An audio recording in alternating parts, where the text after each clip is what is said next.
So boys and girls, as you just saw in the video, all these snowflakes are called dendrites. They're the ones where there are 6 legs that come out from the center.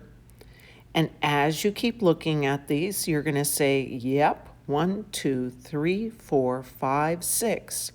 But on all those legs, or you could call them arms as well, you'll see that there are different patterns that are added onto there. Sometimes they're very intricate, and sometimes they're a little bit more simple. These were all photographs of real snowflakes. Now today what you're going to be doing is using tools. You're going to have a couple of different colors of fabric paint, and you'll also have tools for making circles and lines to decorate your snowflake. So when you get your shirt, you're going to see right away that there's already a blue snowflake in the center, but through the t-shirt, you're going to see behind there that there is a picture of a snowflake there. You don't have to copy it exactly, but what you are going to do is to remember that you have those 6 legs coming off of there, 6 arms. And so when you go to add a detail, you have to do it 6 times. So here's 1, here's 2, here's 3. And if I'm starting to notice that my ink is getting a little bit wimpy, I can always go back and load it up. Because remember, every time you add something, you're going to do it 6 times. And that guide underneath the t-shirt is going to help you. Like I just was showing you, you're not going to go crazy all over the place. Dab, dab, dab, dab, dab, dab, dab. You're going to be nice and careful, making sure to have whatever you add to have 6. Now I want to show this to you carefully. You're going to start off by taking your dauber into the paint. And then you are going to end up kind of putting it down on something to get some of the ink off. If you go straight into the paint and go straight onto your shirt, you're going to end up with a glob. So now that you kind of understand the system, you'll see that on the tables you've got that paint. Now here I am using something that's going to form a line. So I put it into the paint, and now with that little brown thing, I'm going to dab off some of it, just so it's not super globby.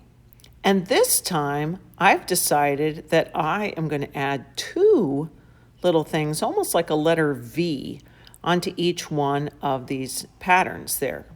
So I put it in the ink, and then I just kind of dab it off a little bit so that it's not super globby when I put it down.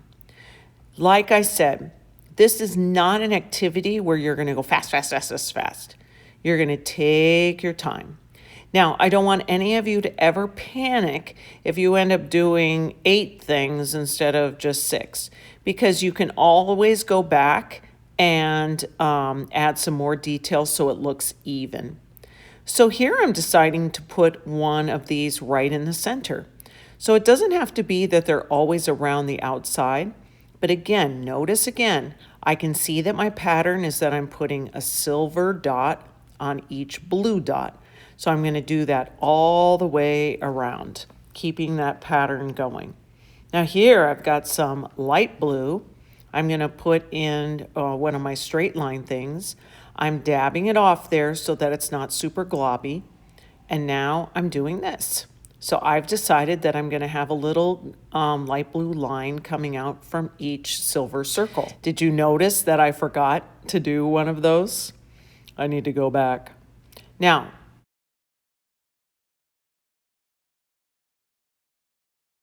for you older kids, you may take one of these smaller stamps. You use the big dauber to ink it up.